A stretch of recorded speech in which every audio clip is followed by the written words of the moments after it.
conflict with Russia is still the theme of the year.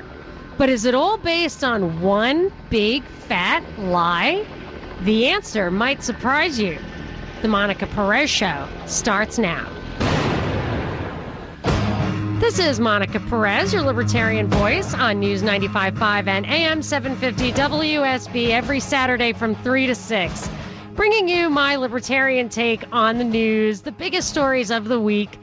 The big story this week, Trump is in Europe at the G20 summit, where all the world leaders, biggest world leaders, get together and talk about free trade and making things more open, when really, obviously, they're just there plotting how to control things. So I'm not a big fan of those big international organizations. But what I wanted to focus on is that Trump made a speech in Poland on Thursday that was everybody from Joe Scarborough, his current, I'm going to say, faux enemy. He's got this feud going with Joe Scarborough and Mika Brzezinski that, to me, is absolutely all for the press. I feel like it's Trump's wedding present to the happy couple, because they were old friends all along, and I just don't buy it. But Scarborough, and saying, oh, it was a terrible speech, then he starts to read all the things he liked about the speech. And Charles Krauthammer of Fox, he just loved the speech. He called it Reagan-esque. I mean, he just was all over this speech. But for me, the speech was quite telling, not in the sweeping, overarching, setting foreign policy kind of way, but in very specific things that I think hint at what's really going on behind the scenes. And what we hear just constantly is this. I just think it's ridiculous, this whole story about Russia hacking the elections, and here that they were responsible for Trump winning the election and all that stuff. That seems to me just this big another like PR thing to keep news going, to keep everybody on the edge of their seat about something that really doesn't matter. But whether you're a Democrat or Republican, and these very uppermost echelons, they are playing into this idea that Russia is our enemy and that there's hostility there. And it really smacks of falsehood for me anyway. Like even just covering how Trump and Putin had their first face-to-face meeting, the foreign minister of Russia, Sergei Lavrov, said, yeah, Putin told Trump that Russia did not meddle in the election, and Trump accepted that. But Tillerson, our Secretary of State, said, oh, he pressed him on it several times. He made it very clear that this is causing a lot of trouble for us. He made reference to the sanctions and all this kind of stuff, making it out to be a big deal.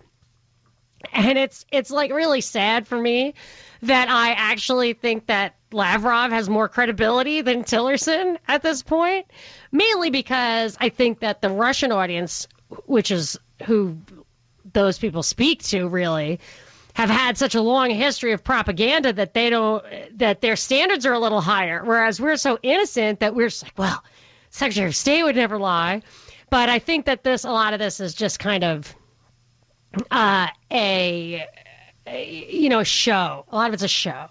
So, but underneath it all, if you think about where all this argument that Russia is imperialistic and expansive and Putin is this egomaniac who just wants to control the world or Eurasia or whatever, it all traces back to Ukraine and Crimea. So the evidence people put out there is, I actually was in the Wall Street Journal today. I mean, you read it every single day. I will read some reference to this if I'm reading about Russia. He talks about how this Wall Street Journal, this is from the editor, so it doesn't have a byline. It's from the actual editorial staff. And it says that to have a meeting like this, like the one with Trump, for Putin, it has just one purpose: to discover, this is a quote, to discover if he will be able to press Russian interests forward without significant pushback from the U.S. president. Mr. Putin concluded that Barack Obama would pose minimal resistance, and so he seized Crimea, invaded eastern Ukraine, and adopted Syria's Bashar Assad. He's still in all three places.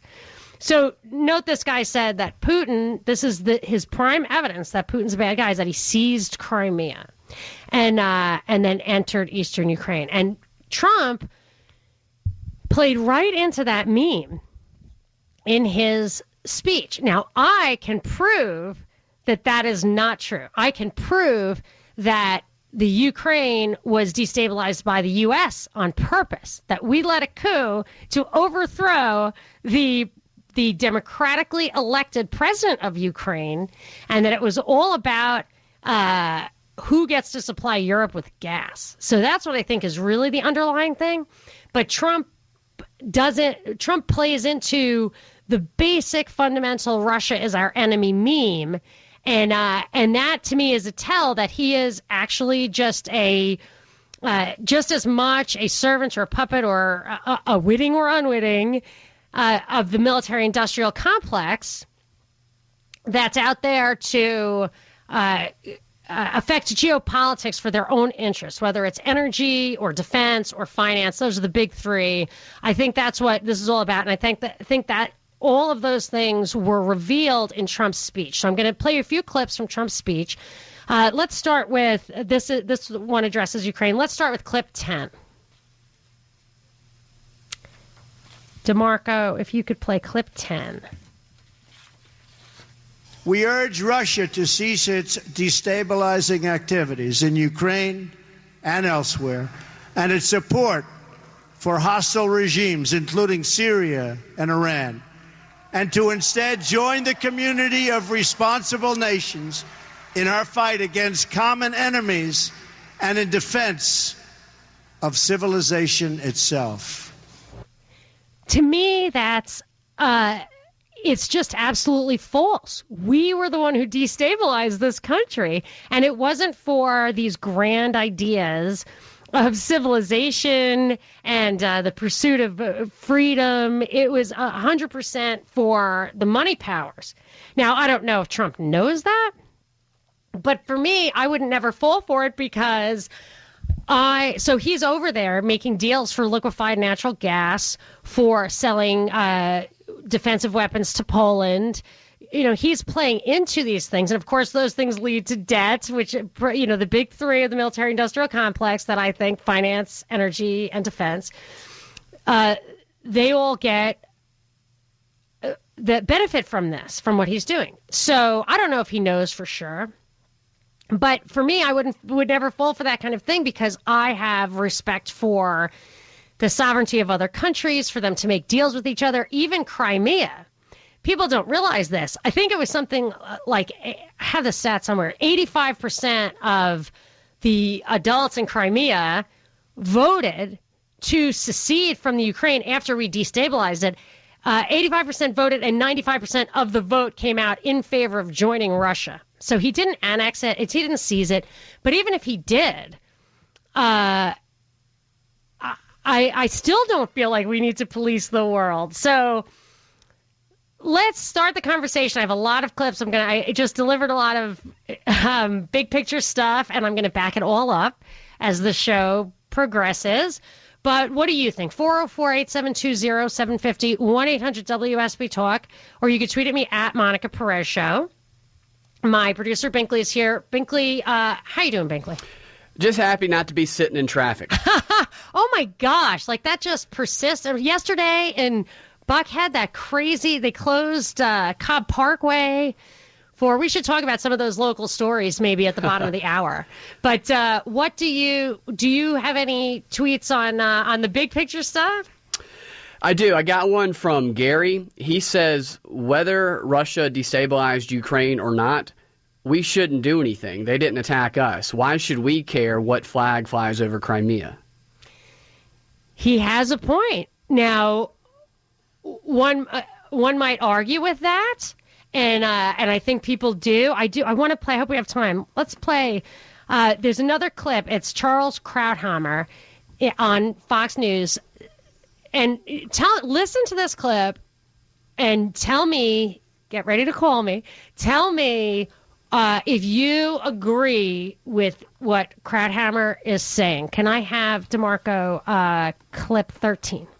This is a return to traditional American universalism, leading the community of nations, meaning NATO, the West, Europe, including, of course, a lot of East Asia, other places as well. And by taking on the mantle of leadership, basically expanding the meaning of Americanism to go beyond our shores, I think it was a huge step and extremely significant. So that's Krauthammer on Fox saying that it's traditional Americanism to do that, whereas if you're familiar with George Washington's farewell address, and all of our founders would say, absolutely do not do that. You should not. He said that was the beauty of our country, that we're bordered by these oceans. And it's my contention, and I plan to prove it to you, that we are the ones who are out there looking for trouble, and that what it creates is a blowback situation that's no good. And I do think that a lot of people agree with me, and certainly if they dig in a little bit. So I'm going to help you do that. 404-872-0750, 1-800-WSB-TALK, and we'll read more of your tweets after the break at Monica Perez Show. Monica Perez on News 95.5 and AM 750 WSB.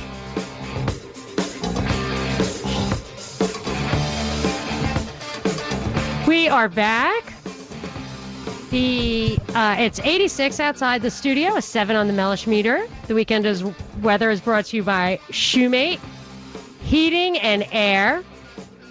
And we're talking about, it's funny because we're talking about Russia, the underlying premise of why Russia is someone to be afraid of. And for me, it all goes back to Ukraine, Crimea. But unless you've been listening to my show since for several years, in 2014, I did numerous shows with lots of smoking guns about how we were responsible for destabilizing Ukraine. I went through the timeline, had hidden audio. Even if you've heard it before, I think you're going to be interested in a little refresher, because it seems like the left and the right have both forgotten that we started it. So I'm going to start that, kind of unfolding that. First, I want to take some calls, 404-872-0750, 1-800-WSB-TALK. You can tweet at me at Monica Perez Show. Go to Michael in Ackworth. Hi, Michael. You're on with Monica. Hey, Monica, I love listening to your show and the voice of reason that you bring. I just wanted to chime in. I just do not buy into this narrative that Russia or Putin is our enemy. I mean, maybe not an ally, but maybe an adversary. But I've listened to him speak many times, and even as recently about this whole Russia hacking the election and such. And he was making a statement. He said, first of all, we didn't do it, but even if we did, you think we'd be stupid enough to put our signature on it? So, right. So I just think that it's, they're just throwing out this narrative that this is this big bad man and country, and we should be at odds with each other. And I just don't get that feeling from Putin. I think he's a brilliant man. I think he does a wonderful job. We maybe have different ideologies, but I just don't think all the fear-mongering that they're putting out there is justified. I agree. I think I go back and forth on what Putin's really about. His start, Yeltsin, if I'm not mistaken, Yeltsin put him in place, and I think Yeltsin was kind of a puppet of the West, Boris Yeltsin. So I don't know if Putin was really like, our next level of inserting somebody in there. I don't really feel like that. I wonder sometimes if the people in the West, if the leaders of the West are all, like from China to Russia to Germany to UK to US, all kind of vying for their place at the big table, but they all agree there should be a big table so that if these kind of tensions, these kind of problems foster their goal of, say, we need a binding world government because things are getting out of control. Like the World War I led to the League of Nations. World War II led to the UN.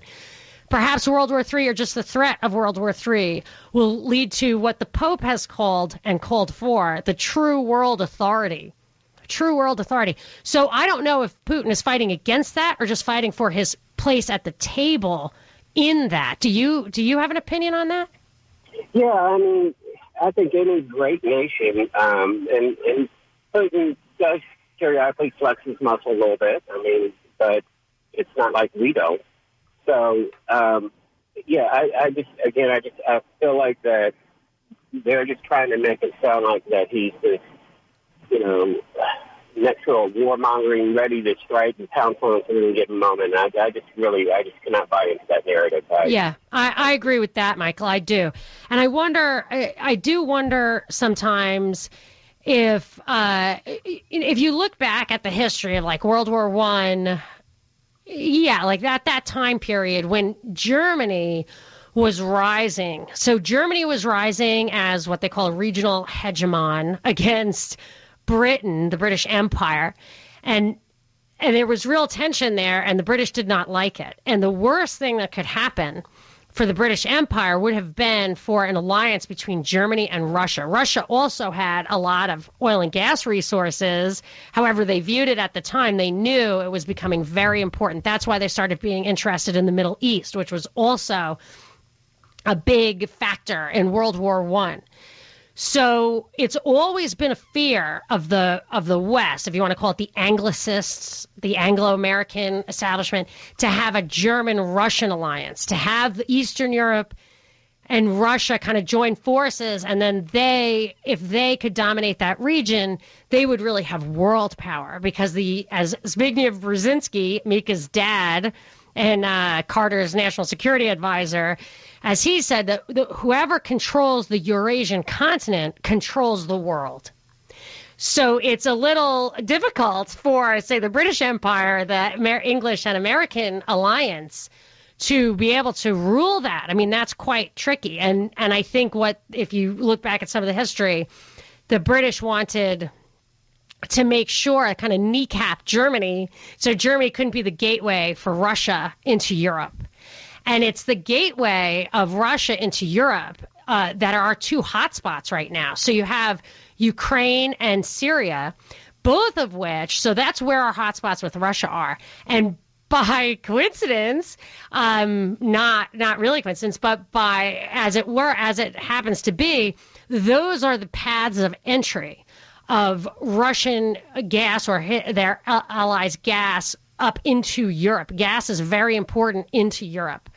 Ukraine, there's pipeline through Ukraine into Europe from Russia, and it was a pipeline on the table. I guess it's still on the table.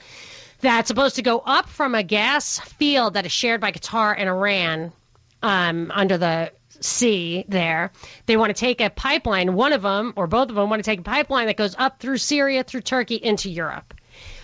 When Ukraine started, actually, I'm going to break down the timeline coming up. When Ukraine started to respond to Russia's competitive arguments, competitive offer, Russia was giving Ukraine a better deal.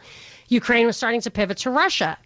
Similarly, when Syria turned down the Saudi Arabian Qatar pipeline in favor of the Iran-Iraq pipeline, that's when things started getting really hot there. So Syria's always been in play, I think, in the geopolitics, but that's when it got really hot.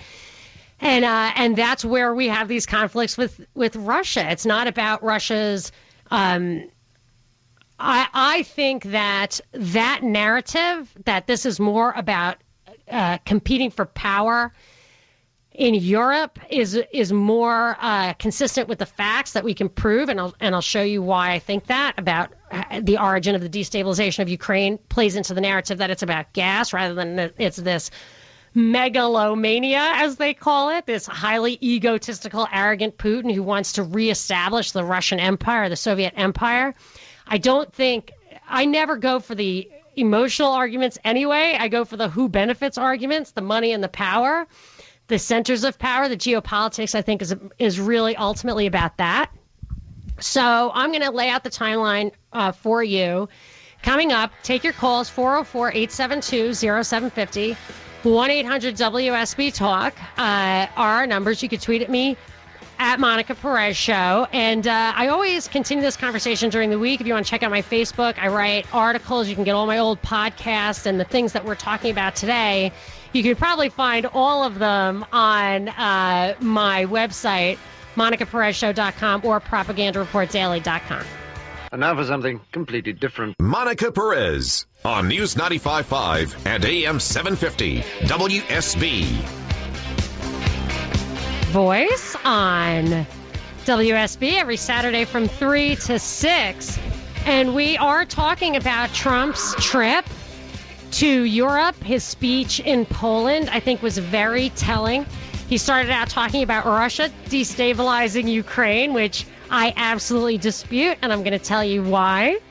And I think that the geopolitics we're experiencing versus Russia in Europe right now is really about gas. And there was an interesting little side comment that probably slipped by most people in Trump's speech that I want to read. But first, I want to see Binkley, my producer's here. I want to know what are people tweeting to us about this topic?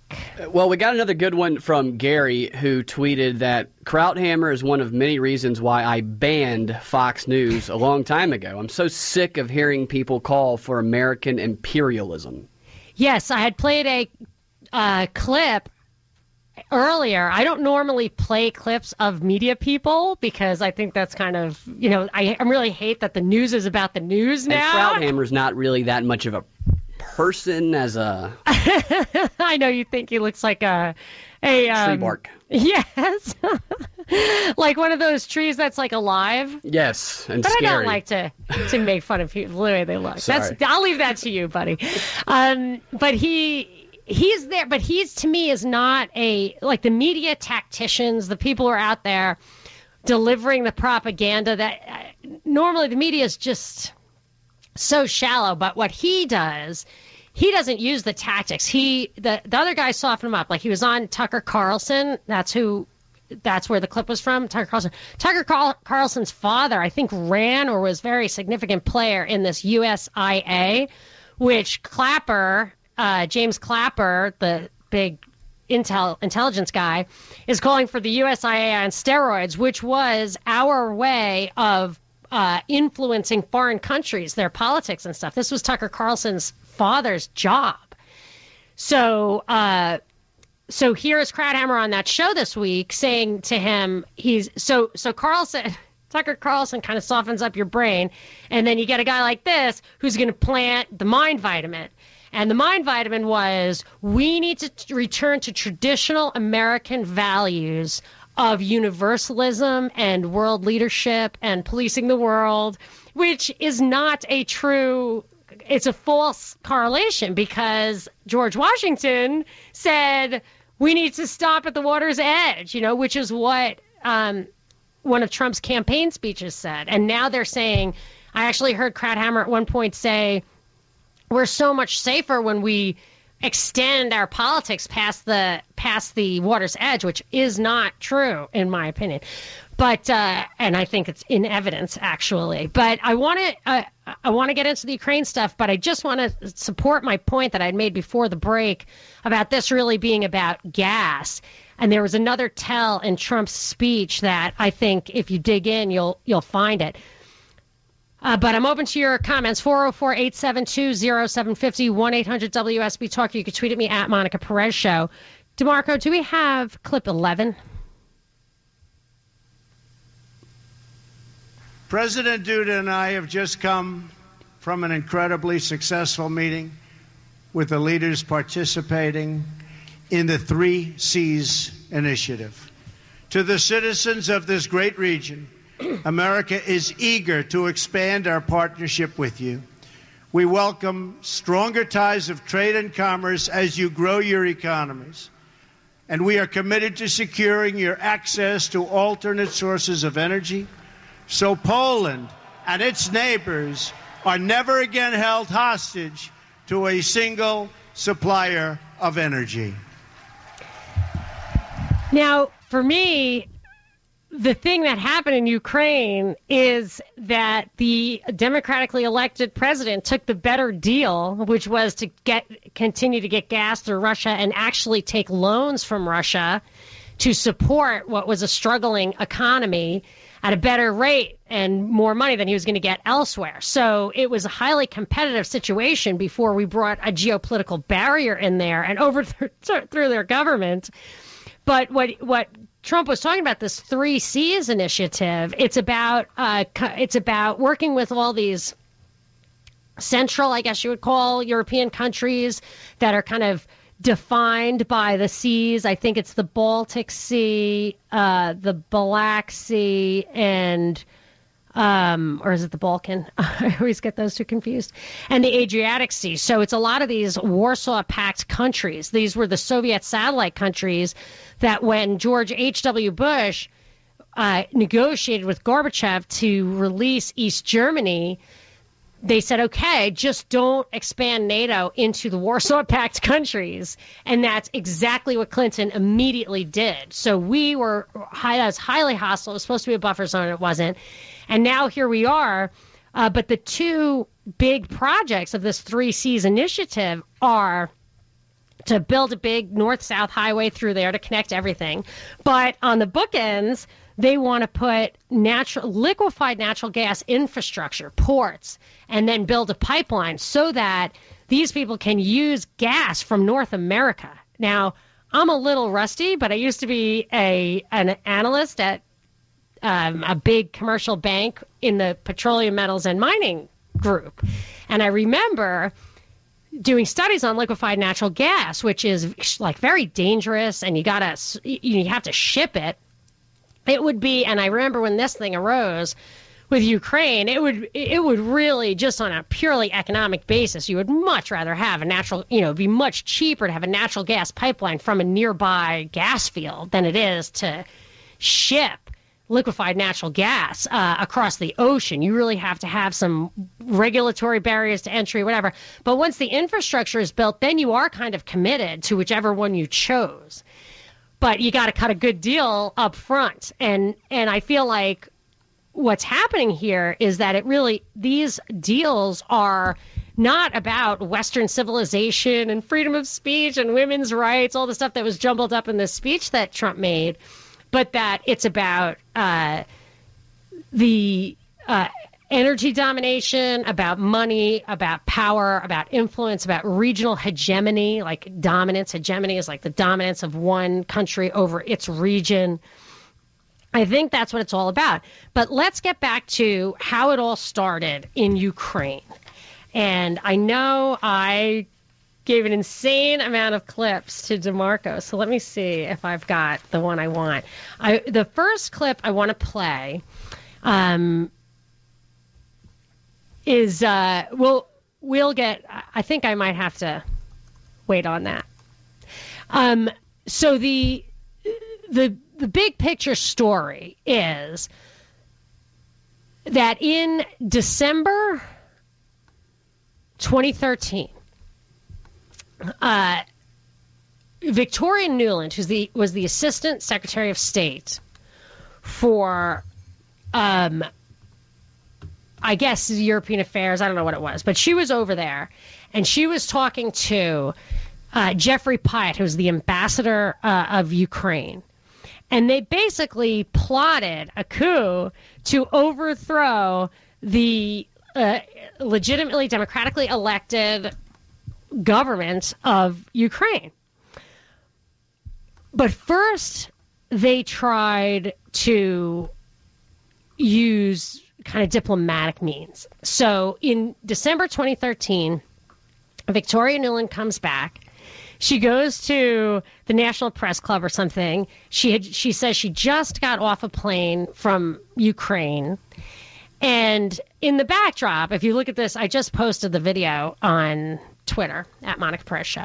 In the backdrop, She has the Exxon logo, the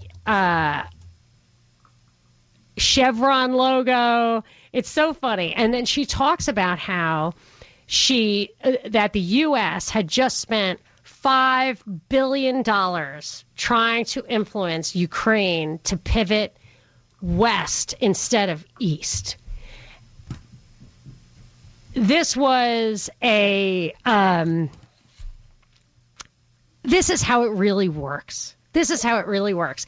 And there was even a deeper layer in that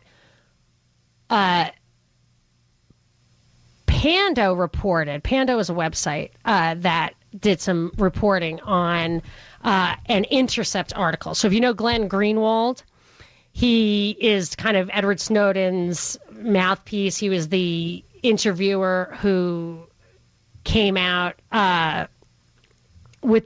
broke the Edward Snowden story, and then Pierre Omidyar, I think he was the PayPal billionaire, set these guys up with a website called Intercept, and he kind of, exposes the deep state. Well, it came out that these efforts made by the U.S. government to influence the government of Ukraine were hand in hand supported by the Pierre Omidyar, who also put money and effort into influencing the politics of Ukraine. So I had always said I thought Snowden was a limited hangout, that he still works for the CIA, that this whole thing was just to get us used to the idea of surveillance. And I felt that was for sure what was happening. And then when I see that Pierre Omidyar is actually a deep state operative cooperating with the United States to overthrow democratically elected governments abroad, I think I'm validated in thinking that this stuff is a deep state operation through and through. But let's hear this Victoria Nuland speech. And her husband, by the way, is Robert Kagan, who works for Brookings Institution and is constantly trying to tell us just like Charles Krauthammer, what this big picture is, what our place in the world, all this kind of stuff, when really I think it's just about the money and the power that's represented by the logos that are standing behind on the wall behind Nuland. But let's hear clip 5.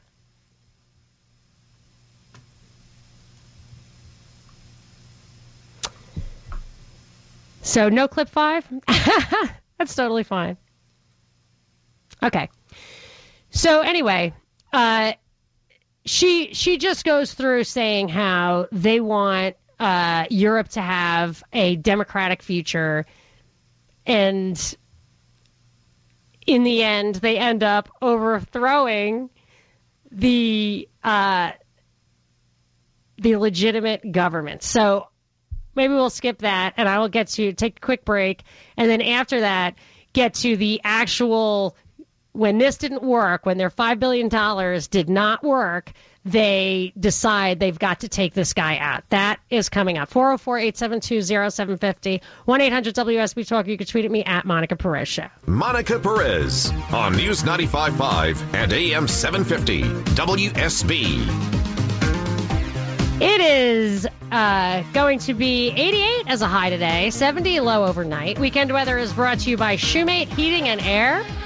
And I am finally ready with this clip of Victoria Nuland speaking to the National Press Club, sponsored by Exxon and Chevron. The date is very important on this. This speech she is giving was December 13th, 2013. December 13th, 2013. She's telling a bunch of oil guys the day she gets back from a trip to Ukraine. Here's clip 5. Since Ukraine's independence in 1991, the United States has supported Ukrainians as they build democratic skills and institutions, as they promote civic participation and good governance, all of which are preconditions for Ukraine to achieve its European aspirations. We've invested over $5 billion to assist Ukraine in these and other goals that will ensure a secure and prosperous and democratic Ukraine.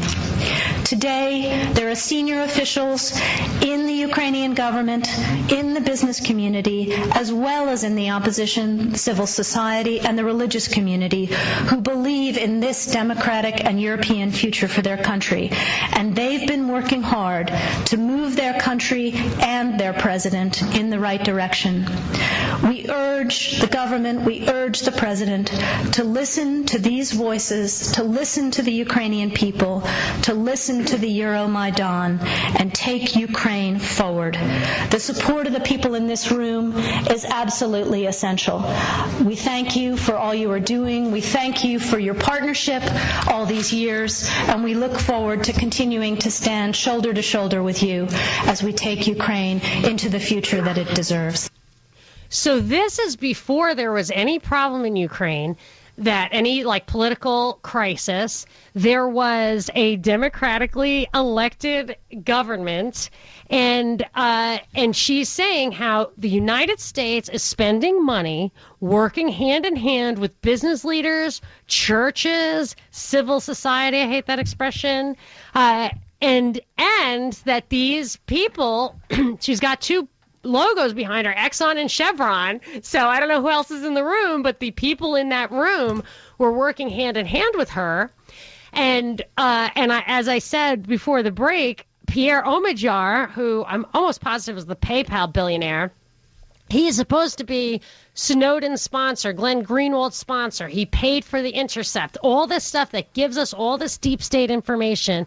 He worked hand in hand with them. He was one of the private billionaires who participate in these things. And I always suspect with these tech billionaires that some of them are, if not all of them, creations of the state, that the tech really comes out of the Department of Defense, of MIT, of government research, and that they find the face or the operative who will get, be I think George Soros got to start like this too, Bill Gates. I mean, I think these people work hand in hand when they're very young, and they are helped to get really rich, and in return the deal it always is that they have to give back by fostering these political ends. And in this case, the political end was to make a change in the direction Ukraine was going. Now, the Ukrainian people who ran Ukraine have always been notoriously corrupt.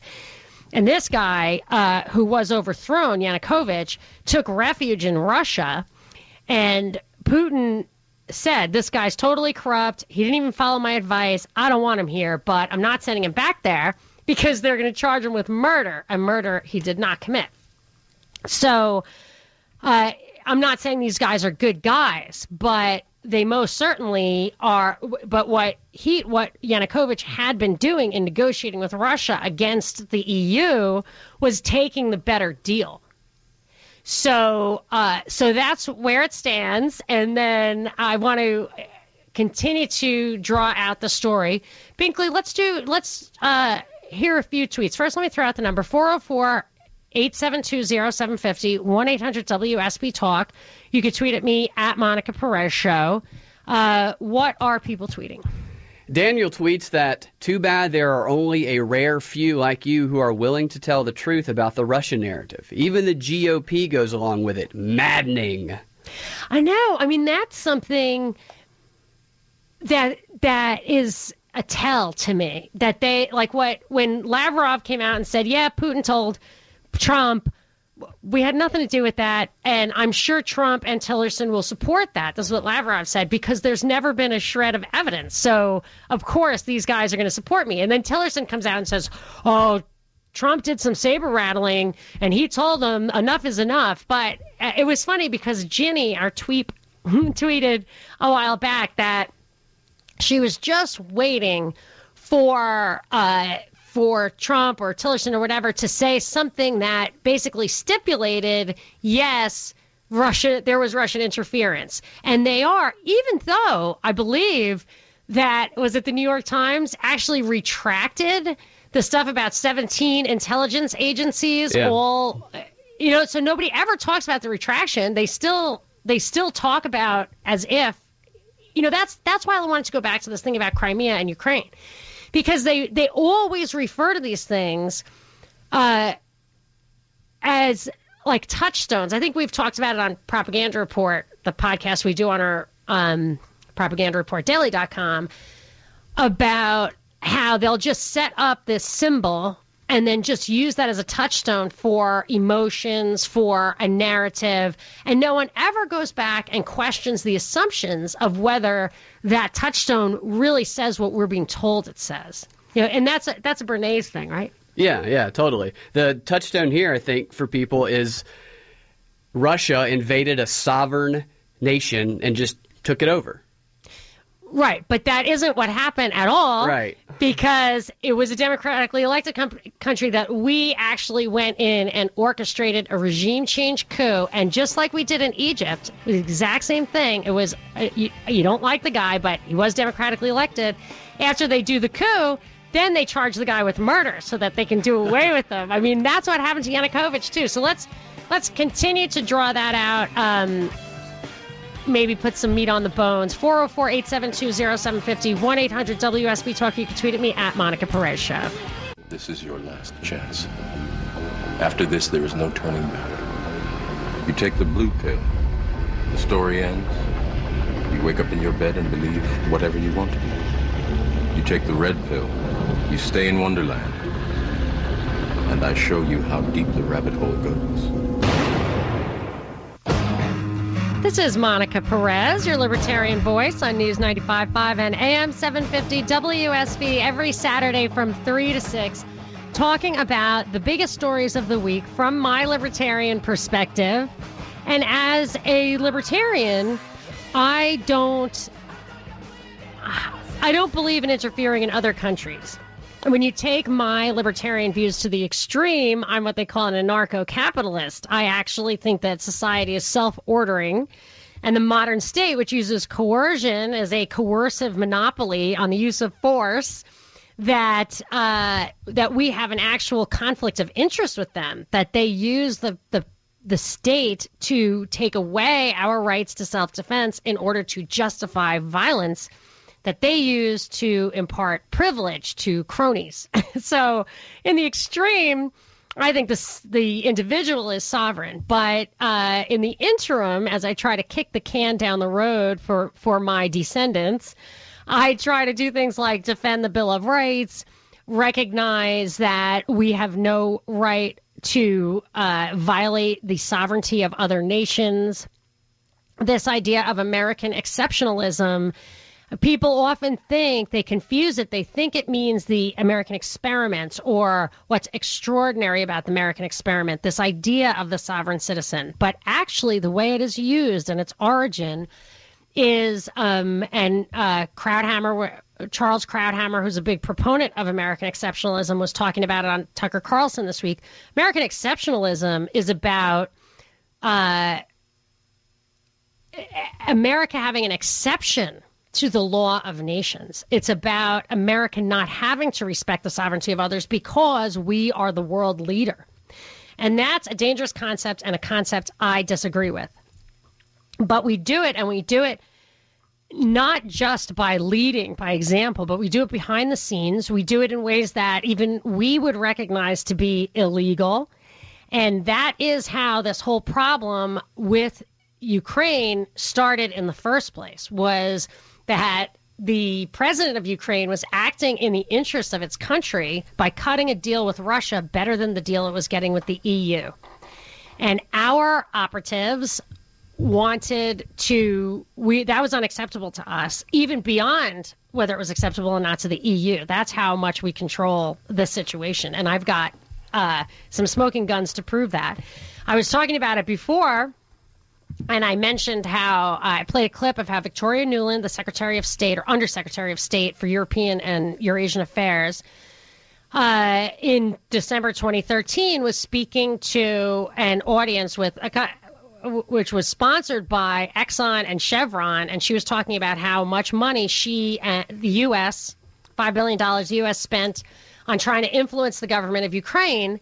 And I had also read that Pierre Omidyar, who was the sponsor of The Intercept, of Glenn Greenwald, Edward Snowden, supposed to be like this anti-deep state guy, was one of their partners in trying to change the regime or influence the regime of Ukraine. I did say that he was the founder of PayPal, and my husband texted me to say he was the founder of eBay. So I'm sorry about that.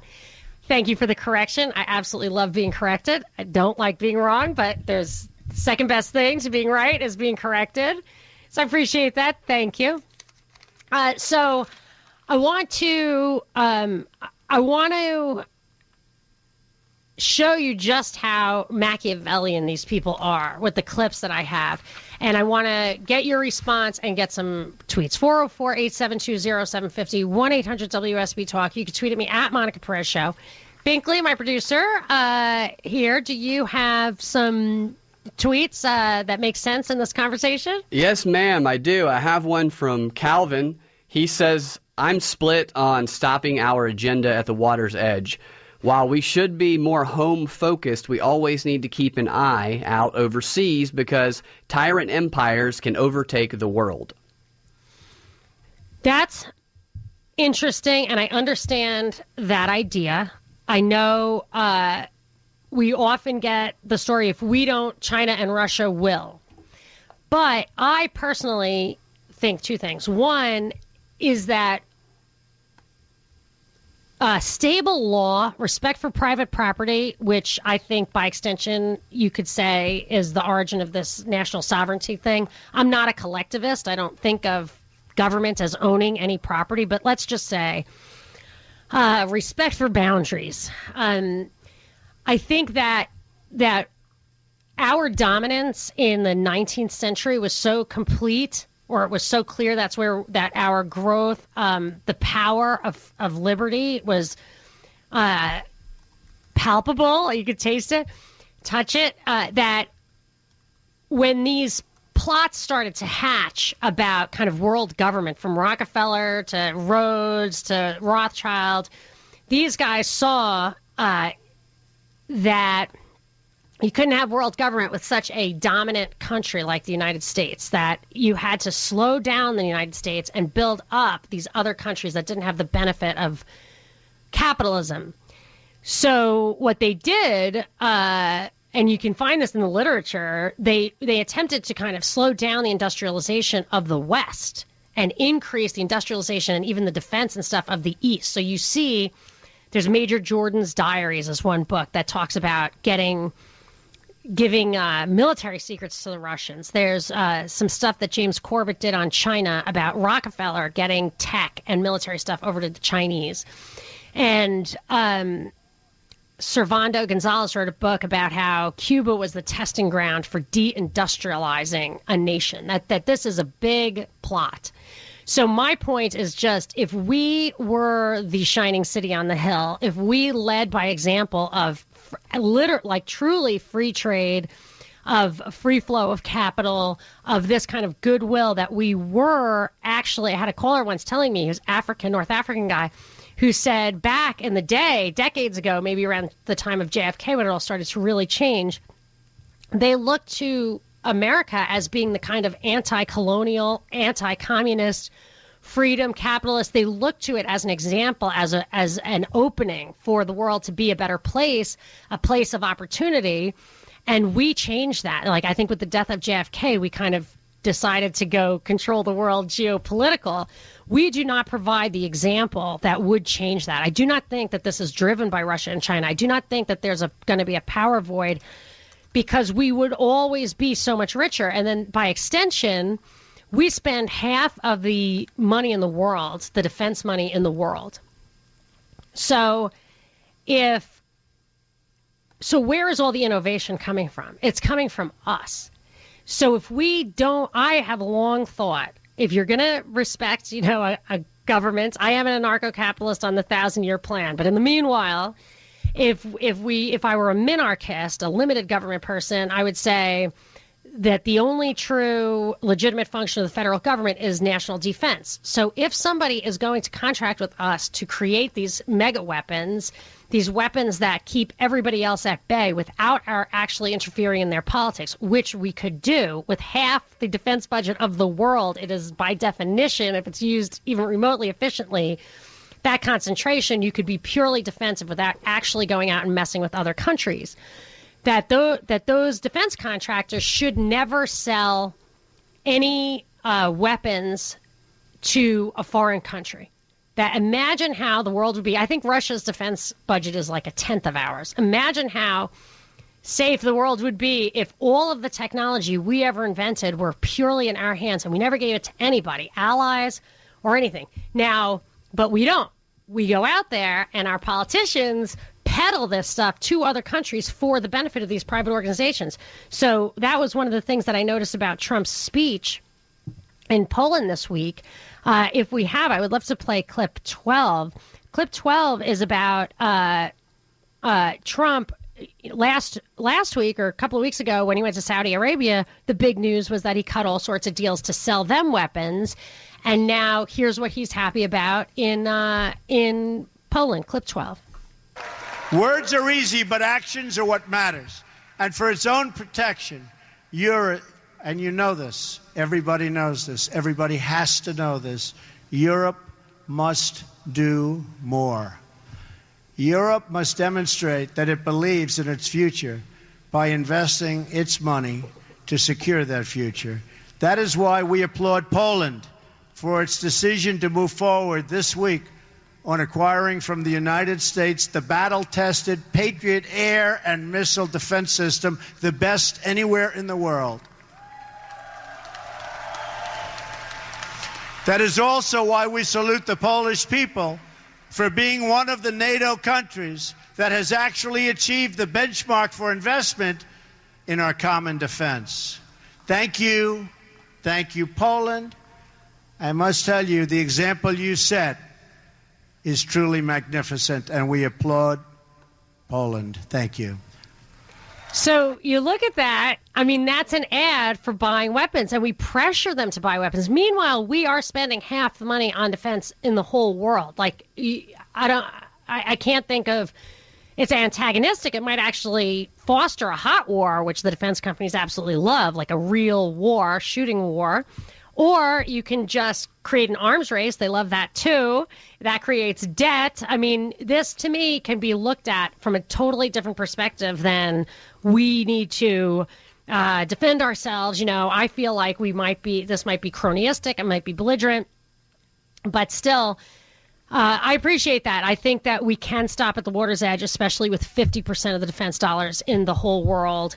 You know, we could build an Iron Dome and stop creating blowback by destabilizing other countries, by bombing them, by creating the refugees, by creating the terrorists, that we would be safer that way, for sure. The liberty would result in greater safety without us having to interfere. 404-872-0750, 1-800-WSB Talk. You can tweet at me at Monica Perez Show. Monica Perez on News 95.5 and AM 750 WSB. Partly cloudy with a chance of isolated storms tomorrow, high of 89. The weekend weather is brought to you by Shoemate Heating and Air. And we have been talking about Russia. Here's the thing. There is so much conflict in this country, and honestly, the media is covering nonstop this idea that Russia is responsible for interfering in our election. It's just driving me crazy because I don't believe it. They're not presenting any evidence. I think that this is all being used, whether it's real or not, whether you believe it or not, no matter which side of the aisle you're on. I think the left and the right is playing into this idea that Russia interfered. And now Trump actually has an election commission. I had been forecasting this all along. The three big things that are going to come out of this Russia PSYOP, psychological operation, is that federal oversight or guidance or direction or whatever on elections, which will make them hackable, censorship of news. There will be news that's approved and news that is not approved. Whether formally or informally, censorship is coming. And also this idea of more of interfering in the politics of other countries. It's counter propaganda, and it's directed at our own populations as well. Those are the three things that are going to come out of the Russia thing. The way, and in a bigger picture sense, the two kind of pillars of, or the two big levers that this is generating. One is on the international scale. It will promote the military-industrial complex, either just by scaring countries or demanding the countries or scaring our own people into demanding more spending on defense, which means, of course, more debt. And it will always be in the service of using our government to soften up foreign countries for the benefit of oil and gas companies. That's just how it is. And I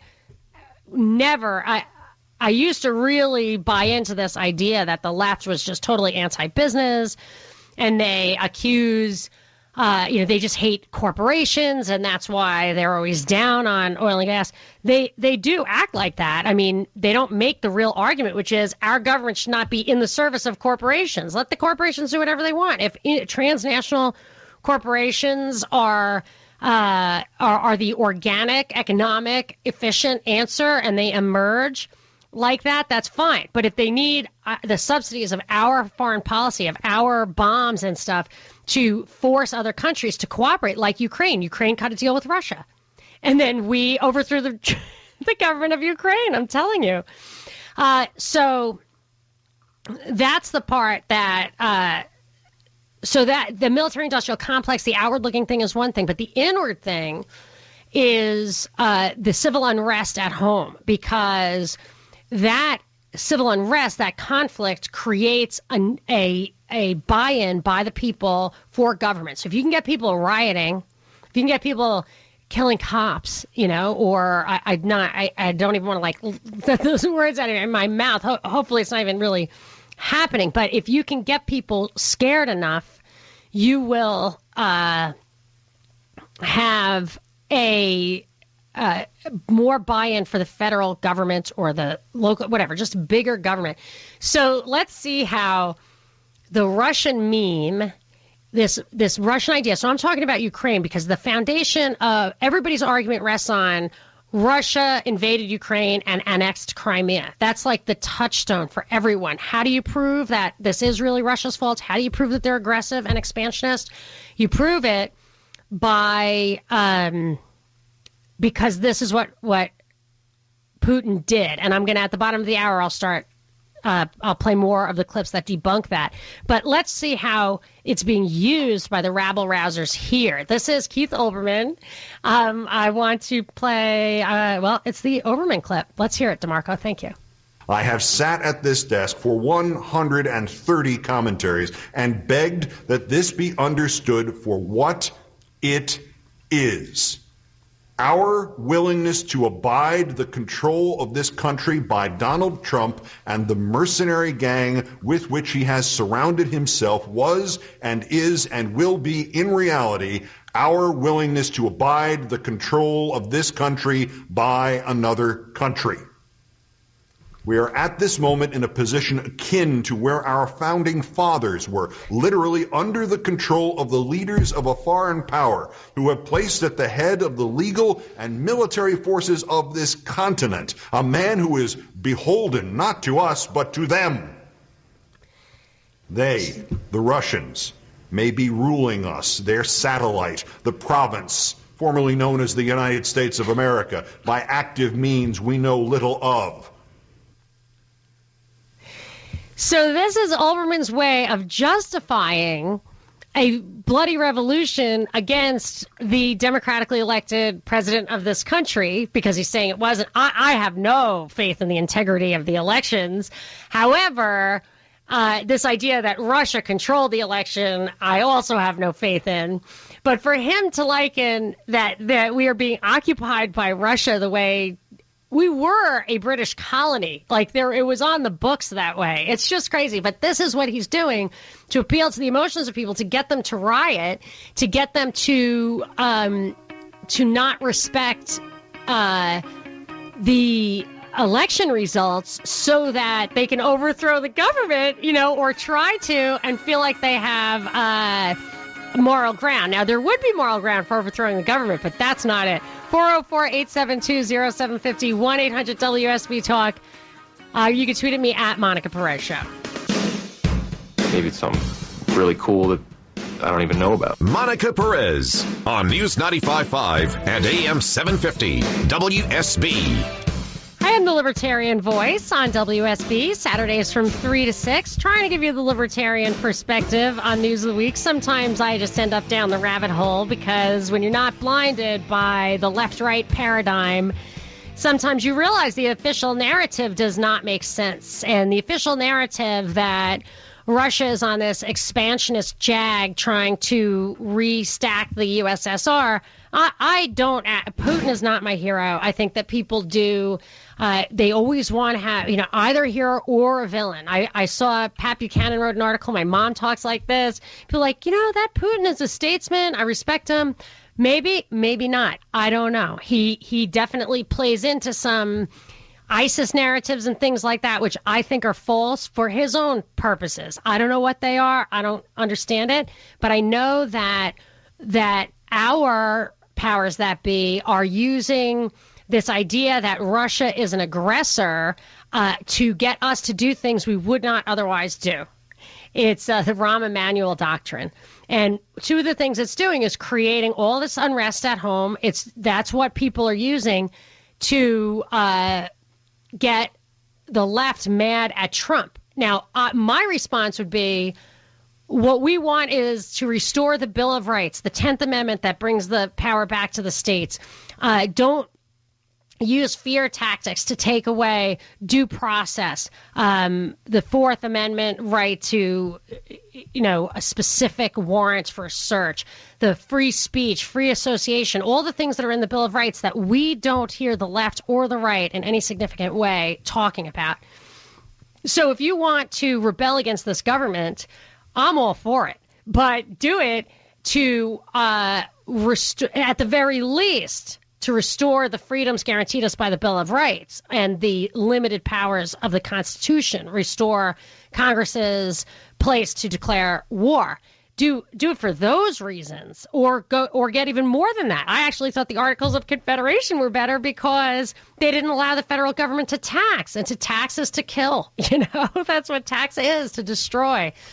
So for me, there are plenty of reasons that you can get annoyed at this government, the Obama government, the Trump government, but it's not Russia. And the meme that everyone goes back to is that Russia annexed Crimea. I could find probably a citation every single day that says that. But I guess I said something controversial before the break because Tim in Stone Mountain wants to argue with me, which is good. I want the opportunity to be clear. 404-872-0750. 1-800-WSB-TALK, or you can tweet at me at Monica Perez Show. Hey, Tim, you're on with Monica. Hey, Monica, how you doing? Good. How are you doing? I'm okay. One of the things you just said that kind of took me for a loop is you said you would be okay with businesses being allowed to do whatever they wanted, as opposed to the government having some authority to, I guess, to regulate them or to have some say-so about how businesses operate. And I would argue that would be even worse than having a overbloated centralized government, because businesses don't operate in anybody's interest, especially not us as individuals. There's no business that gives a damn about the individual. I totally agree. And I'm going to mute you because it's a little noisy, but I'm not hanging up on you. Just hang on, and we'll go back and forth. I made up a little like mantra, adage, whatever, that greed drives productivity and competition counters or contains or whatever, beats back greed, controls greed, in that if you have enough competition in the free market, no company can really get that big and be that powerful. And then if you go back in time to when this whole regulatory state came about, you can look at what were called the robber barons, which I never liked that expression, except for what they did was they captured government. So they would commit fraud against people. They would bully them into giving up their businesses to create these monopolies, and they would capture government that gave them the protection, or they would put in regulatory barriers to entry. If you don't have this much property or this kind of accounting department or whatever, you can't compete in this industry. Even licenses are like that. So I do not believe in the government regulating industry, because I think it's always the industry that captures the government, and that subverts the basic law. That subverts the what's called the race to the bottom, where you end up with like zero profit on the marginal level because there's so much competition in any given industry. Okay, Tim, you're back on. The problem with that is, in today's world and industry, and we'll just use like a Walmart, for example, and just use them as an example. At any point, Walmart could completely they could completely dominate any retail segment they choose to dominate without any government interference, simply by undercutting everybody else. So the premise of competition goes away. I never liked that. Yeah, I never liked that Starbucks would come in and set up shop next to your mom and pop coffee shop. That does bum me out, and it always has. I think you have to. What I did to kind of think through this is, first of all, Walmart makes things so cheap for people, and they give a lot of jobs. And what they really do is they beat up other big companies to reduce prices so they can dominate at the retail level. So there are a lot of benefits to it. But you also have to think, at a certain point, there are always substitutes. If they're too abusive, you're just going to make your own coffee at home, like the Starbucks thing. I don't like losing the mom and pop shops. But one of the things that promotes these bigger corporations over little ones is these massive regulations, so that if you have to start putting down the calories of the food on your menu, a mom and pop shop simply can't do it. The cost would drive them out of business. So I think that that you would see a lot of that go away. Maybe not Walmart, but Walmart, I think, created a whole industry in these like markets that were underserved. So I think in reality, you would actually have a better scenario because we still have this. We still have Walmart and Starbucks dominating entire niches. Do we not? I see it in communities now where you'll see a Walmart go in, and over a period of 2 to 3 years, every other small business in that general community is gone. I've always hated that. The hardware stores. And all that's left is Walmart. And the people that live in the community, the only place they have to work is Walmart, so the wages are depressed. The hours are limited because Walmart controls, they're strict about controlling their But the prices are so low to those people. But and if the prices are that low and the wages are that low, then there's no avenue for upward growth, because there's a cap on everything. If you sell something at $1 and you pay somebody 95 cents, then that's all they have. There's no means to get out of that, and Walmart has put a dome over those communities where there's no outward outlet. There's no place where you can go and work a little bit harder and make a little bit more and do something a little bit different, because they have a cap on it, they have a dome on it that prevents that from happening.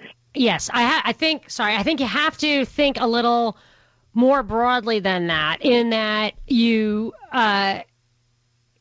if somebody wants to give you free stuff, basically take the free stuff and get a different job. I mean, that's what I feel about when they want to restrict trade. If China dumps steel, they give us steel for lower prices than we can do it ourselves. What if they wanted to give us all the steel we wanted free? Wouldn't we take our resources, our effort, and do other things and just absorb all that steel until they stopped giving it to us?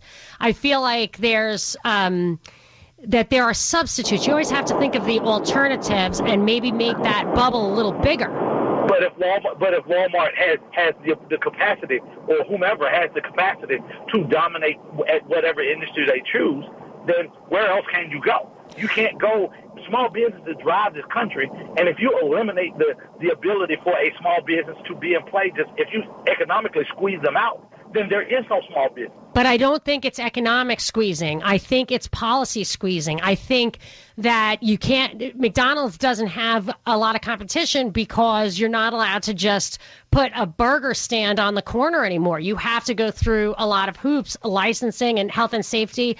And I understand that people want the health and safety. Many people want those kind of regulations. I myself believe that that it's wealth that brings health and safety, and that you can have a million regulations in a poor country and people still get cholera. They still get that. We don't get that stuff because our standards are high. And if somebody had that, you could even have there are private companies that give thumbs up to things. Like if you took out also the tax code is really makes small businesses suffer, and they have a harder time competing because all the tax codes in place and the small businesses have to adhere to those. But the big businesses get to literally cut deals. They cut deals sometimes, and then they hire the guy who wrote the law. So I feel like the truly unbridled capitalism ends up with actually the best distribution of wealth. But I understand your arguments, and I love them, Tim. Thank you. I'm going to go on to Gertrude and Bremen. Hey, Gertrude, how are you doing? You're on with great. Monica. How are you? I appreciate your show so much, Monica. Thank you. You're welcome. You haven't played the part of President Trump's speech to the Polish people, where he gives the history of the conflict with them and with Russia. And he speaks about how the Polish people showed such great insight. They could have asked for anything, but they asked for God. The Russians had come in and had taken over their churches and had tried to remove the worship of God. The Russians, for the most part, are atheists. So I'd like your comment. Well, I wouldn't say the Russians were. I would say the Soviets were atheists because the Russians had that strong Russian Orthodox Church. I think that was kind of hearkening to the Pope John, or now St. John Paul II. But didn't you think it was weird? Do you feel like Trump is religious? That struck me as kind of weird. I think he is. I absolutely think that he is, and he has professed that he's not a perfect man, but he met with so many of the leaders, spiritual leaders across the nation. He said he was quite humbled because they accepted him. I mean, he is a man full of misdeeds. We all. It's a little tricky with the three wives, but I would never presume to know somebody's heart or whatever. But he just never struck me as particularly religious. But I agree that was the salvation. I have a little bit of an echo, but that was the salvation. I have a book called The President, the Prime Minister, and the Pope about Margaret Thatcher, Ronald Reagan, John Paul II, and it folds in Lech Walesa and the beginning of the domino effect that really brought an end to the Soviet Union, which we should all celebrate and rejoice. And I mean, I cried when the Pope was shot, or was it Reagan? They were both shot like back to back. I love them both. I think I shed a tear for Reagan because he was so handsome. I loved him. So, but yes, that was a triumphant time. And I think that a lot of this is trying to get us to harken back to that. But I'm more cynical in this go round than I was then. But anyway, thanks for the call, Gertrude. Tim, hang on. You're next, 404-872-0750. 1-800-WSB Talk. You can tweet at me at Monica Perez Show. Monica Perez on News 95.5 and AM 750 WSB. 86 degrees outside the studio. Skies are mostly sunny. Weekend weather is brought to you by Shoemate Heating and Air. And we just had a really robust discussion about, I was caught saying something that I guess I was a little too casual, that I wouldn't care if corporations did whatever they wanted. I actually don't care if they do whatever they want as long as they don't capture the government. Because once they do that, then if they do whatever they want in a free society, they will get beaten back by competition that does what the customer wants instead. And of course, basic law, don't touch me or my stuff, which prevents theft and fraud and things that corporations can do as well as individuals or mobs, that is, you can't have that. But other than that, I don't believe in preemptive regulation even. But it was such an interesting conversation, and I think Tim in Woodstock is here to kind of bring it to the next level. Hi, Tim. You're on with Monica. Hi, Monica. Yeah, the Walmart hating argument is not based on the current situation the way it actually is, because Walmart has dominated the market in a giant government overregulated scenario. Can I say, Tim, just for people who missed what we were talking about before the break, I had a caller who said, in the real world, you're going to have Walmart come in and take out all other small businesses. I added the example that I knew it was Starbucks' business plan to go into towns and set up shop right next to the mom and pop coffee shop and drove them out of business. I remember Pergament used to set up near the local hardware store, and I had a lot of arguments. If you want to go back and listen to the podcast, I'll post it in a few days on propagandareportdaily.com. But just so people know where we pick up, and then the Walmart thing, I said it lowers prices, it gives people jobs. You have to think outside that big box if you want alternatives and substitutes, but it's not like they rule the world. But so if you could pick it up from there, Tim, I appreciate what you're saying. Yeah, I mean, when you say small business, you mean small retail business, small service business, small construction business, like Ford. Let's say Ford and Facebook and Walmart they're all big businesses, but they're in completely different aspects of this big business. If you want to compete with any one of those guys, you've got to go through such a massive amount of regulations that are bound by politics and bound by government that it's almost impossible to break into those markets at that level. So small business across the board, it can't compete with the bought and paid for government regulations that have been put in place over the past 100 years to keep little people from making their way into it. Where Walmart has killed it is taking advantage of the regulations the way they're set up. So we're not in a free market economy.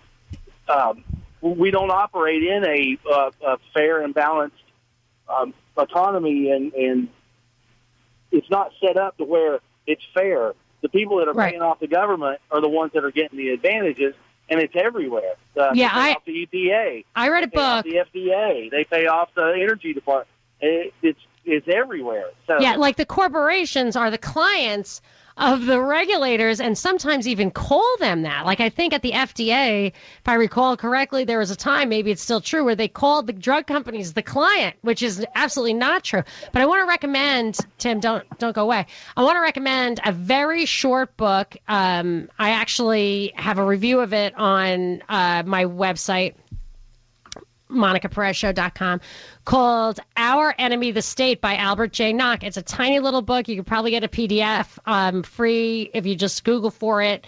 And it talks about how the government, not government like a voluntary association of people for mutual defense, but the modern state is there for the opposite of that. It's to disarm you, to get you to come together and obey those rules, and then it takes that power and it uses it to bestow privilege. So it gets its cronies rich, they kick it back, and that's how it actually works. I think Tim dropped there, little line problem. But so what you end up having is, because of one of the things Tim was going to say, he had told the screener, was that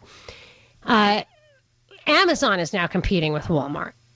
So what I was trying to say earlier is, when you look at these problems, you have to expand the scope of how you view the problem. There are always substitutes. So if the U.S. government did not soften up other countries and make it easier to access their oil and gas for our oil and gas companies, it's U.S. taxpayer subsidies that softens up other countries with bombs, and then our oil and gas companies go in there and they act like they're making free decisions, but they're benefiting from that. But we build roads, and that also benefits them. If you didn't do that, if you didn't subsidize oil, subsidize auto with taxpayer-paid roads, we probably would have converted to a telecommuting society a long time ago, or gone closer to that. There's always a substitute. You could even substitute commerce, consumption, production with leisure. You could say, okay, instead of buying that new car, I'll just work less and spend more time with my family. And that's how I will use my my human resources. So for me, if you expand the bubble of how you're thinking, and now Amazon, it's a whole new medium that will butt up against Walmart. And it had an advantage in that you didn't used to have to pay taxes on Amazon. Gave it a big leg up, gave it an opportunity. Who knows if that was just a coincidence or what, but normally states will get all over taxes like that. Like nobody would have allowed it. My guess is there was behind the scenes political pressure across the board to foster internet commerce. This gives Amazon a tremendous advantage over all the local. I think the sales tax should be eliminated completely. Taxation is theft. But if you're going to have it against the local business and not against this interloper, it's going to give the interloper an unfair advantage based on policy. So you could probably always find the policy behind the mega companies. 404-872-0750, 1-800-WSB Talk. We'll get to some tweets after the break at Monica Perez Show. Please take my hand. Now open your mind to me. Please open your mind. Open your mind. Open your mind. This is Monica Perez, your libertarian voice on News 95.5 and AM 750 WSB every Saturday from 3 to 6, giving you my take on the biggest stories of the week. And this week, Trump was in Poland. He was in Europe. He made a big speech in Poland, referenced Russia's destabilization of Ukraine. I read earlier in the show a Wall Street Journal article from today, but I could probably pick any Wall Street Journal article from the past 3 years and have them say how Russia invaded Crimea, and that is proof of their aggression. The touchstone to justify anybody's fear of Russia on the left or the right isn't the Russian hacking. It goes before that. The Russian hacking, which I don't believe in, by the way. It goes back to this idea that Russia destabilized Ukraine and annexed Crimea, which is false. So we have been talking about it throughout the show.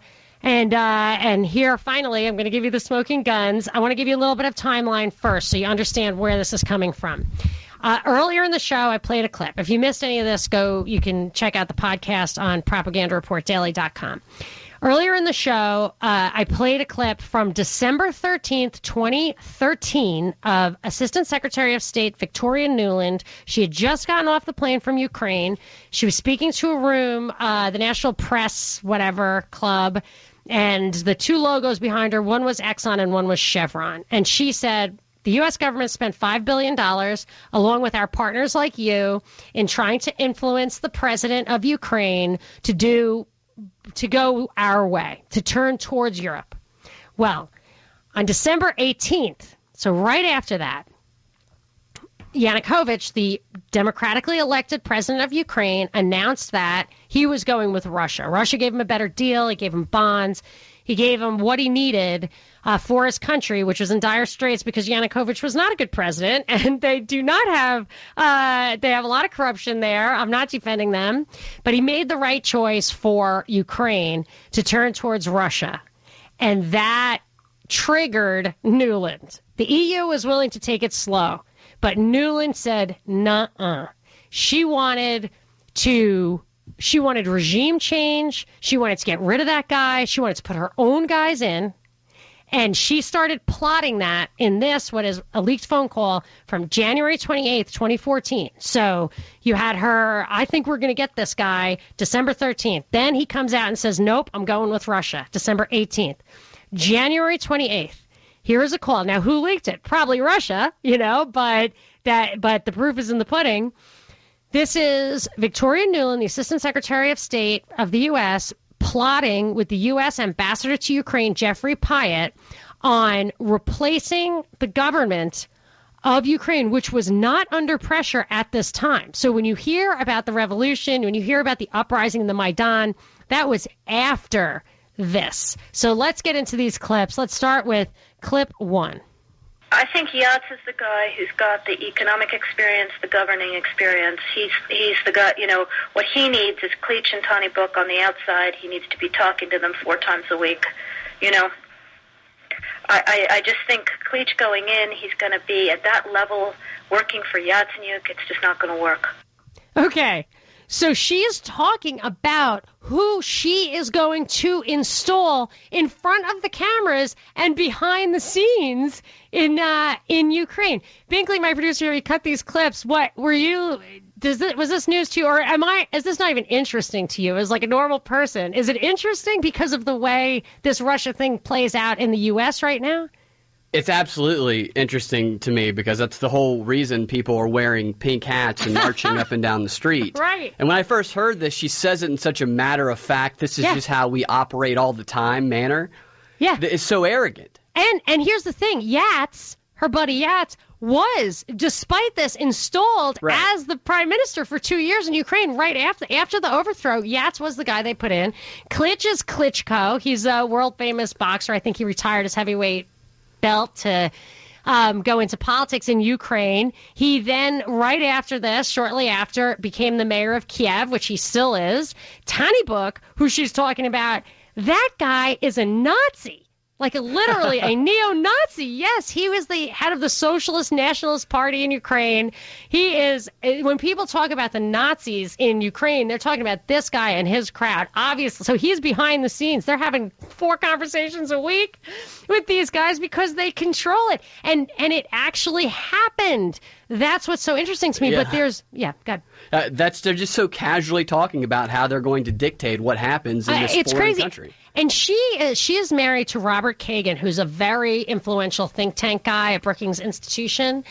And she's very poised. She's a diplomat of the highest order, and I'm not saying that in a good way. Like, I don't think diplomats are there to make war. She's a good liar. Proof. Yeah, but she is, so poised and dignified. So to hear her like super, super high class accents, going for just slapping people around. And I guess she outranks the ambassador to Ukraine because he's kissing her butt. But let's listen to some of the rest of the call. This is let's hear clip 2. One more wrinkle for you, Jeff. Yeah. Can't remember if I told you this or if I only told Washington this, that when I talked to Jeff Feltman this morning, he had a new name for the UN guy, Robert Seri. Did I write you that this morning? Yeah, I saw that. He's now gotten both Seri and Ban Ki-moon to agree that Seri could come in Monday or Tuesday. Okay.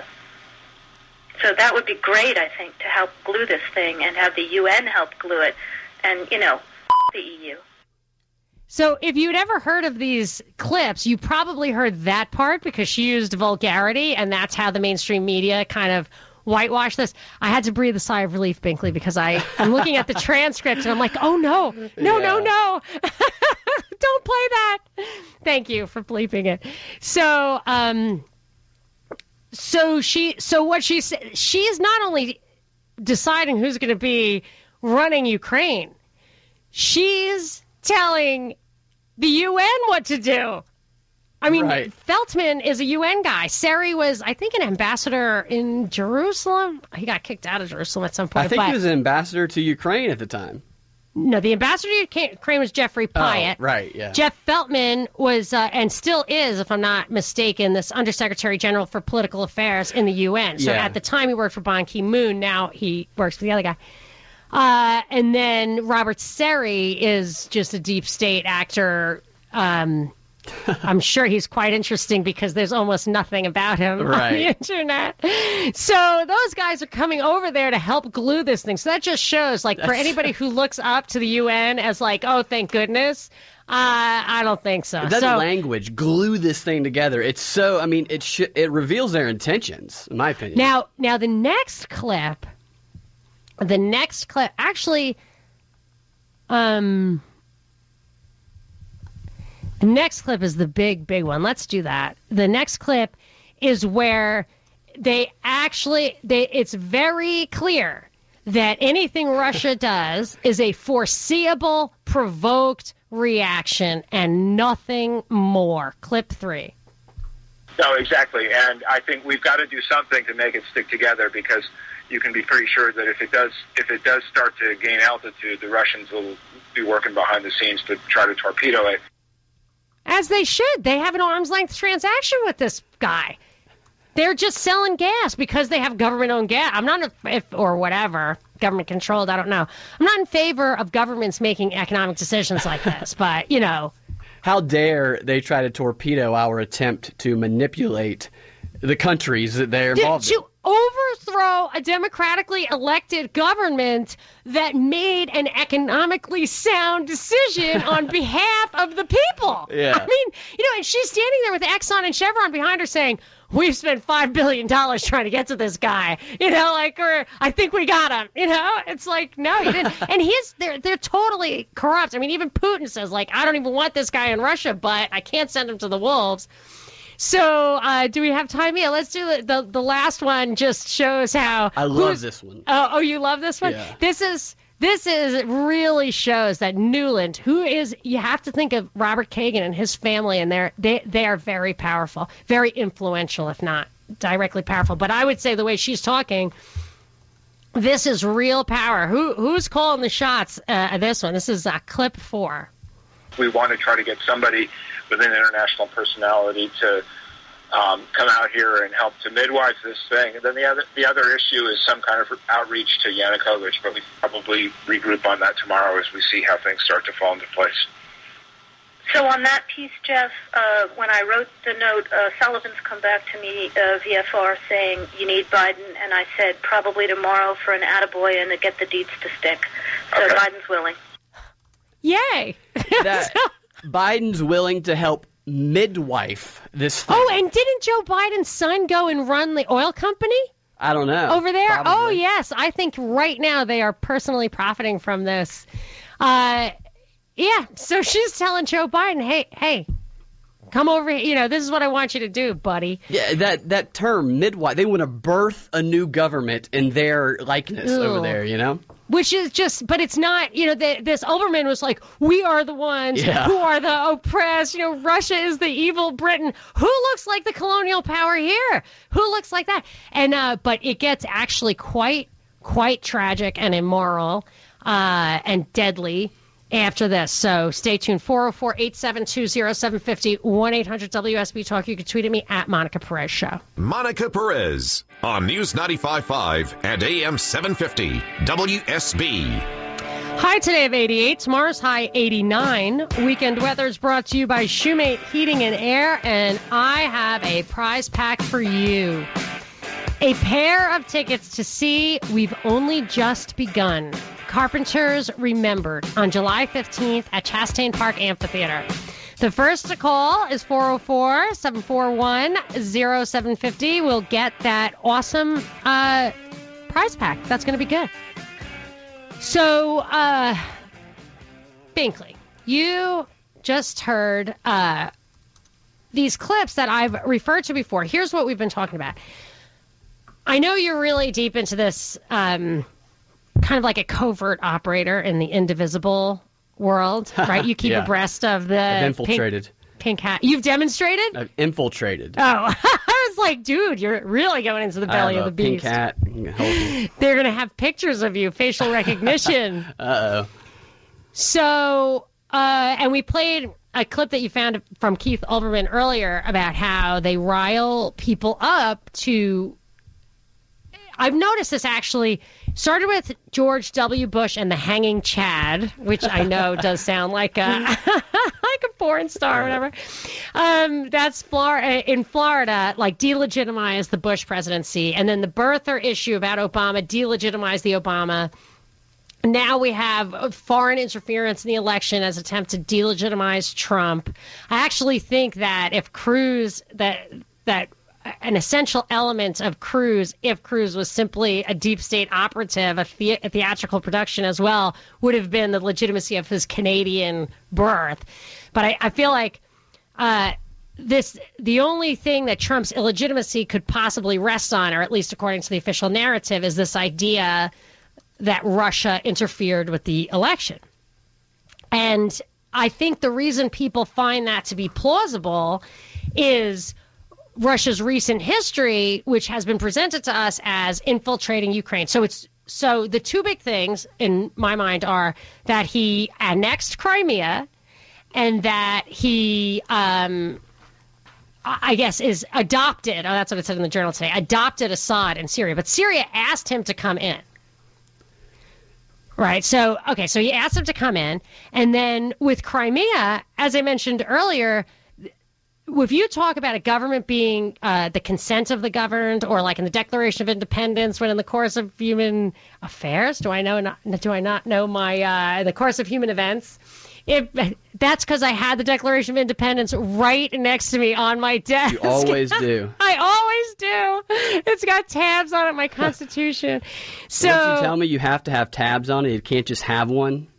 If you don't have tabs, if it's not crumpled up and wrinkled and has like a lot of, spelling correction, if you don't have a deeply loved copy of this, and this is like my absolute bare minimum. I think that this is a very severe compromise. The Constitution was highly limiting to our liberties, but if you believe the Declaration of Independence, what Crimea did, 85% of the people voted, and 95% of them voted for joining Russia because Ukraine had been destabilized by the West.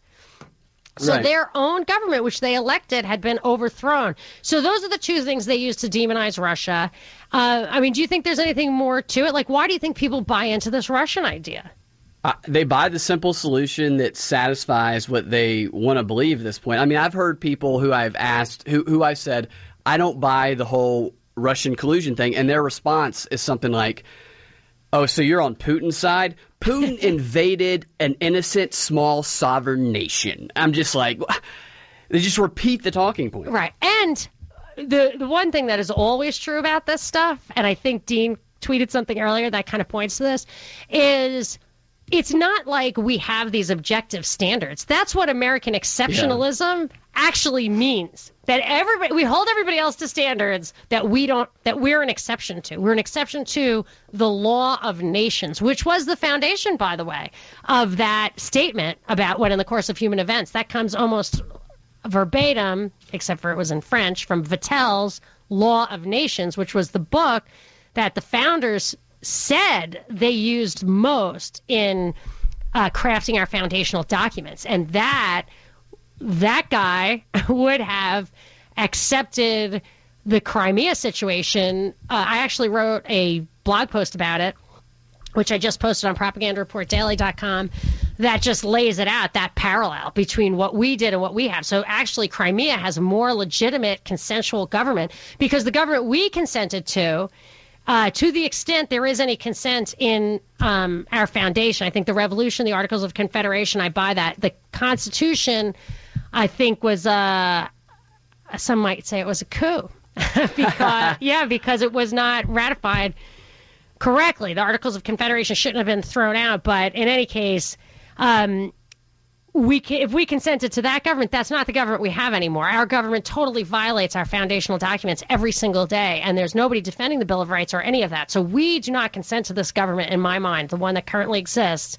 because it is in violation of its own charter. However, Crimea did just recently, almost unanimously to a person, ask for the protection of Russia. Now, you could say Putin really manipulated all that, but you can't. But let me tell you how the rubber hit the road after the break. 404-872-0750, 1-800-WSB-TALK. You can tweet at me at Monica Perez Show. you got me excited, because this would truly be both an adventure and a learning experience. Monica Perez on News 95.5 and AM 750 WSB. I am your libertarian voice on WSB. Saturdays from 3 to 6, and I'm trying to give a little history on why everybody thinks Russia is the new Russia. You know, like the Soviet Union was dead and buried, and now it's like they cast about for another enemy, and nothing really fit the bill like Russia did. But I think it's an enemy that we have created, and both sides, you never hear in the mainstream media or from the politicians the real backstory. So people ask me all the time, do you think, or recently they've been asking me this quite a lot, do you think the mainstream media is really fake news? And I have to say, 75% of it isn't. It's tons and tons of facts. The spin is the spin, and the spin is always not what I agree with, because I'm a hardcore libertarian, and they always talk about government solutions, the left and the right, which I don't buy into. I always say, look at the problem, the government policy that caused the problem, and eliminate that. And then you don't have to have a policy position going forward. But they never tell you the real. So 75% of the media is, I think, has actual information, but the 25% that's lies are really egregious lies, and they're almost always about foreign policy because we can't double check it. As Irving Kristol said in his book, The Autobiography of an Idea, Neo-Conservatism, he said the American people have no idea about foreign policy. They need to be guided by the elite. That's your job. This is almost a direct quote. And I actually have that in a review I wrote on MonicaPerezShow.com. It's Irving Kristol. It's got a lot of smoking guns there.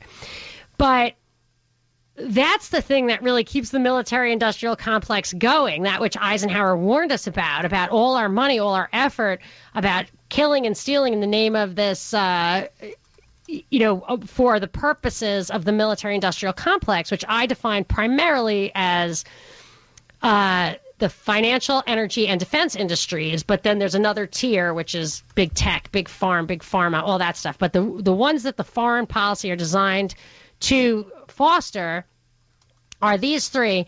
And that's when you get these false memes, even in the mainstream media. They will blatantly lie. In the Wall Street Journal today, they said on the editorial page, it said that, was it invade Crimea? He seized Crimea, that Putin seized Crimea. That's on the editorial page of the Wall Street Journal. Putin seized Crimea, which was the most scrutinized, almost unanimous election I have ever heard about. and it was in modern times. There was no evidence that it was anything but legitimate. But so those are the lies that you're getting in the mainstream media, the ones that you cannot check, which is why I think our founders said, yes, stop foreign policy on the water's edge. God gave us these huge oceans. We can use them to live a moral existence where you don't have to kill and steal from the rest of the world. But we do it anyway.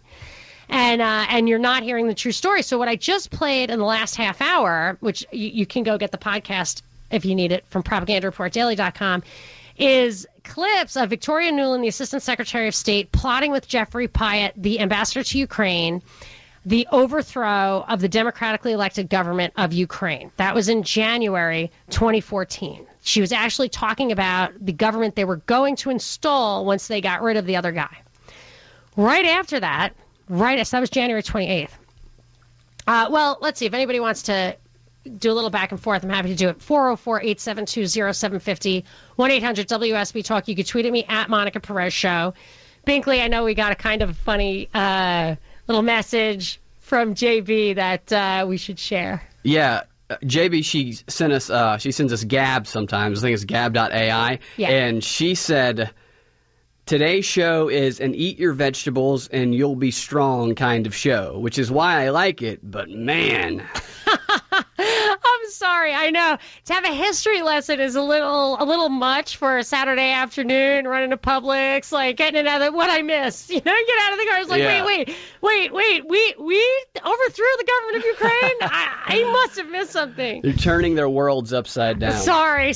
Yeah, I've gotten emails before that said I've only gone through the podcast once, but so far, that is not what terrestrial radio is supposed to be about. So my apologies if it's too dense.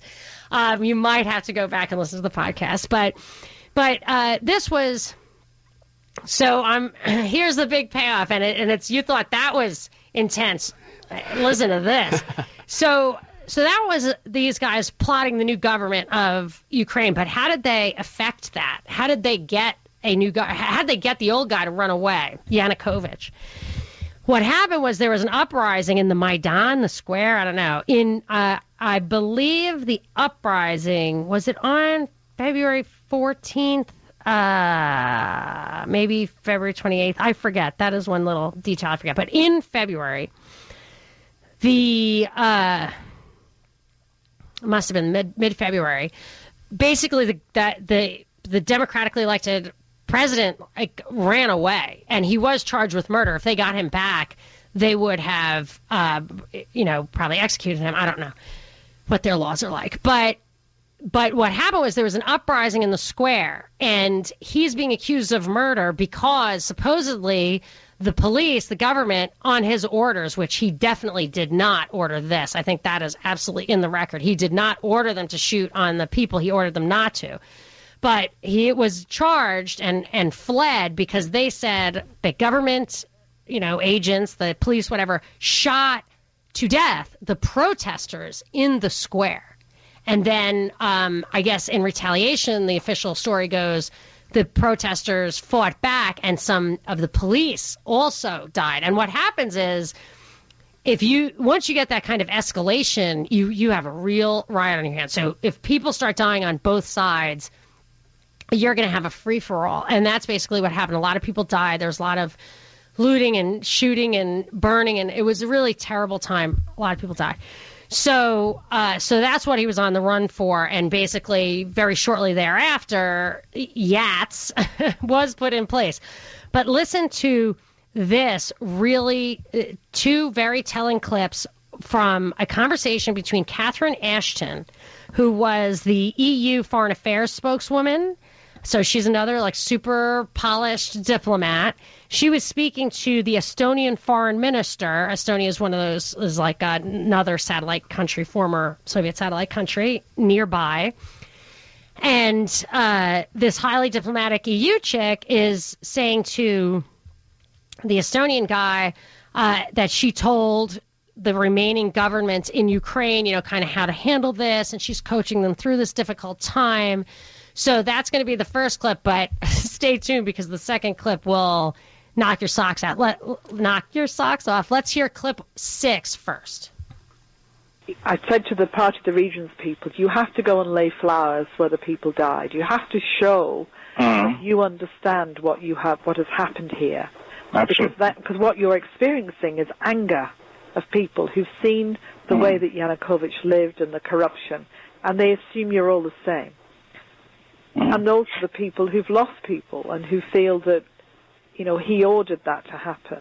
There's quite a lot of shock, I think, in the city, a lot of sadness and shock, and that's going to come out in some very strange ways if they're not careful. So she's telling him how she's trying to manipulate behind the scenes, how to get people on board with the remaining government, who I think she obviously feels like is under control. But she said there are people who have lost people, so some of those who have died, and they think that Yanukovych ordered that to happen. So here's the Estonian foreign minister giving her, I think, a little shock to the system about what really happened. So this is the same phone call, clip 7. Oh, no clip 7, sorry. But it was the absolute killer. Let's see if we can scramble and get clip 7.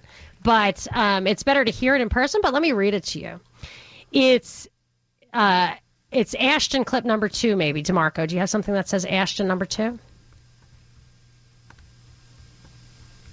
That's fine. It's okay. So, all right.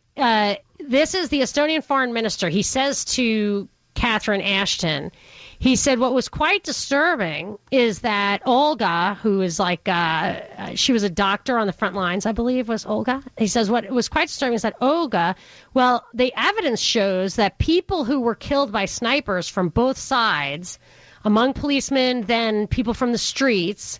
So he's talking about how both the protesters and the police were killed in the Maidan. They were killed by the same snipers, killing people from both sides. That's what the guy says to her. They discovered that it was the same snipers. And she says, oh, well, yeah, that's, okay. Then the Estonian guy goes on to say, she showed me some photos. She said, as a medical doctor, she can say it's the same handwriting, so to speak, the same type of bullets. It's really disturbing that now the new coalition, they don't want to investigate exactly what happened. So there's now this stronger and stronger understanding that behind the snipers... We've got the clip now, Monica. Okay. That they were... that it wasn't Yanukovych, but it was somebody else. Let's listen to the clip. It's better in person. What was quite disturbing, the same Olga told that, well, all the evidence shows that people who were killed by snipers from both sides, among policemen and people from the streets, that they were the same snipers killing people from both sides. Well, that's, yeah. So that, and then she also showed me some photos. She said that as medical doctor, she can, say that it is the same handwriting, the same type of bullets, and it's really disturbing that now the new coalition, that they don't want to investigate what exactly happened, so that there is now stronger and stronger understanding that behind snipers, it was not Yanukovych, but it was somebody from the new coalition. I think they do want to investigate. I mean, I didn't pick that up. That's interesting. Gosh. Yeah, so that it was, in this sense, disturbing that if it starts now to live its own life very powerfully, that it already discreditates from very beginning also this new coalition. She says, gosh. Gosh. That sure is, that is kind of funny. Yeah, no, they should look into that, sure.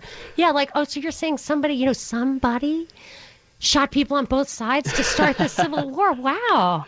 That's Gee, just well, yeah, crazy. Just go ahead. You guys can look into that if you want to. But in the meanwhile, so this is what discredits the government in Ukraine. That's why there's still a civil war there, because they know it was a coup. That's what's going on. So let's wrap it up after the break. This is Monica Perez. Monica Perez on News 95.5 and AM 750 WSB.